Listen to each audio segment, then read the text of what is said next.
There was an advert posted yesterday, Natasha Clark, by the Conservative Party, which featured a roulette wheel and the attack line, if that's the correct word to use. If you bet on Labour, you can never win. That advert, in the last hour, since I came on air, having drawn attention to it online, along with many others, I'm not claiming the responsibility for this, that advert has now been deleted. Why might that be? Awkward. It's been a fantastic morning to be a Conservative Party official, hasn't it? Yeah. Because this story about potential breaches of the Gambling Act, potential, I should stress, has absolutely blown up this morning. There's been a second Conservative candidate that we found out that's been involved, called Laura Saunders. She's a candidate running in the election. This comes on top of Craig Williams. He is a former aide to the Prime Minister. He was, it was revealed last week, is facing an investigation by the Gambling Commission into whether he put a bet on the date of the election, knowing when Rishi Sunak was going to call it. He placed it just a couple of days before the Prime Minister called that election for July the 4th. And this morning, we've also found out that Laura Saunders' husband is a man called Tony Lee. He is the director of campaigning at the Conservative Party. He has now mysteriously taken a leave of absence this morning after this news was revealed. Now, we don't know whether that's a separate bet or it's the bet related to Laura Saunders. But look, this is a real headache for the Conservative Party. Just 2 weeks out from the election, you're 20 points behind in the polls, and now you've lost your director of campaigning, hang on, as two Tory candidates being embroiled in this story. And a full list of all candidates can be found at lbc.co.uk/candidates. In all the constituencies that you either did or didn't mention. I didn't. Did you not? Well, never mind. Better belt and braces, Natasha, belt and braces. I'm gonna make a suggestion that I can't believe it has only just occurred to me. But when we look at the campaign that Rishi Sunak has been conducting, is there not a case to argue that losing his director of campaigns 2 weeks out from polling day could be the best thing that's happened to him in a very long time? Maybe this guy may have been thinking about what his career might look like following this Conservative campaign. But look, it is a really bad look for the Conservative Party today. They have confirmed that this guy has taken a leave of absence, so is no longer working for the party because of this involvement. It also comes after one of Rishi Sunak's close protection officers as well has been arrested as well, and pending a further investigation from the Met Police about alleged bets as well. Now, that's a slightly separate offence. It would be misconduct in a public office. This is obviously completely different, but all of these completely linked together, and it just doesn't smell right, does it? It doesn't look good. Well, no, except that caveat that possibly anyone who was involved in the decision to come back from D-Day early, or to talk about not having Sky TV, but no longer being in the tent, may make Rishi Sunak's life a little easier in the coming 2 weeks. There's just a particular apology to Sue, who has responded to that unhinged headline with the line, "Thank you, James. I just regurgitated my overnight oats." What else has been going on this morning? That is the main thing that I've been looking into. I would like to play you a little clip about what Michael Gove, the Conservative Cabinet Minister, had to say about this gambling story when we asked him a little bit earlier on LBC. As we learn now that a number of Conservative candidates seem to have placed bets on what day the election will be called, and even a police officer.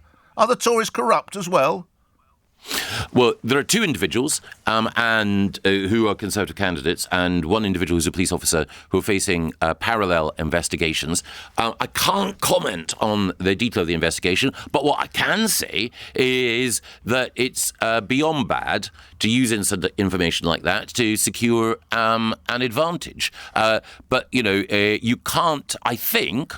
People will draw their own conclusions, but I don't think you can generalise about a whole party composed of tens of thousands of good citizens and then say that just because two people have been, if they have been, what naughty... What would it say? I hear the if it turns out, if the Prime Minister can't have private conversations without fearing that someone's going to race down to bet victor, it's a bit embarrassing, isn't it?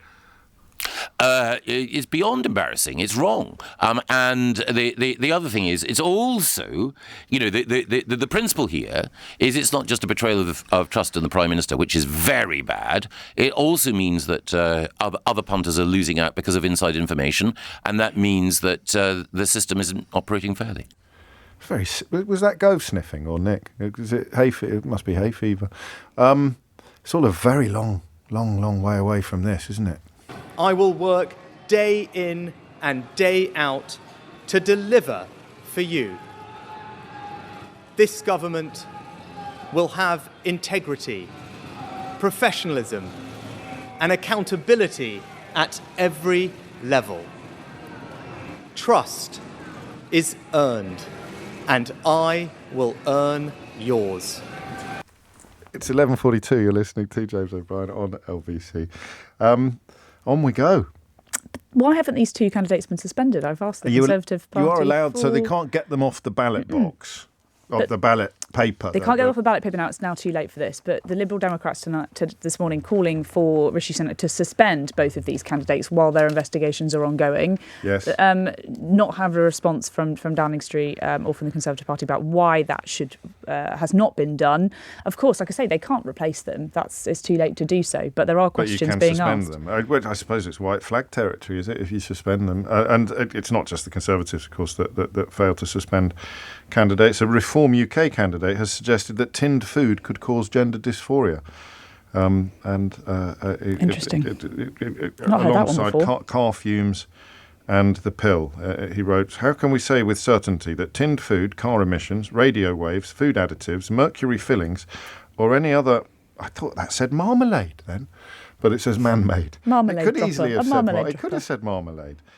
Isn't causing an increase in gender dysphoria. But I mean, it's so hard to keep track of that lot. Did you see, just briefly, the story about them not paying £144,000 to a company to vet all their candidates? The limited company known as Reform UK, the chief executive, Nigel Farage, they paid £144,000 to an outside company to vet their candidates, but it hasn't happened because the election took everyone by surprise. Yes, apparently so. And yes, Nigel Farage trying very much to infer that there could potentially have been some form of interference with that investigation. Surely not a narrative of bogus victimhood built entirely upon nothingness. This is, after all, the man who pledged yesterday to withdraw from the World Economic Forum. Which I don't think we're a member of, are we, James? No country on the planet is a member of the World Economic Forum, Natasha, but the conspiracy theorists will continue to gnash their teeth accordingly. Thank you.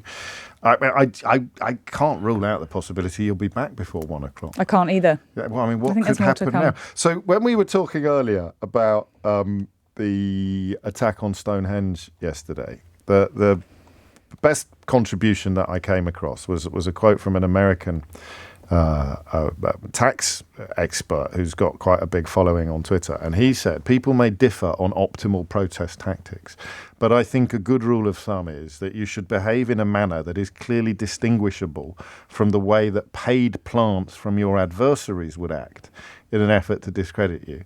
And that's where the Conservative campaign is now, is that, I mean, it obviously hasn't happened, but if the Conservative High Command had been infiltrated by individuals dedicated to damaging the Conservative electoral campaign, it wouldn't look that different from how it's looking today. And, you know, there are questions about where these stories are coming from. Is it coming from somebody inside the Gambling Commission who have obviously been maintaining very silent about exactly what's happening here? Of course, we have no idea. Or is it coming potentially from some sort of blue-on-blue action when you've got Conservatives actively briefing both on and off the record in various papers about how awful the campaign is, how they believe they're going to lose. This is a moment of maximum danger for the campaign and especially for the Prime Minister, who, like I say, wanted a campaign as he went into Downing Street on an integrity and professionalism in government. And now this story, he might not be very close to it, but it's incredibly embarrassing for him, isn't it? And it's not over, because some of the language surrounding what the Gambling Commission have said and particularly how the Conservatives have responded makes it possible that there are more than two people connected to this allegation. Yes, the Conservatives have updated their statement given to the press, which was talking just about one individual, aka Craig Williams. It's now saying a small number of individuals. So is there more to come, potentially? Thank you, Natasha. It's 11:46. Mystery Hour, of course, on the way at 12.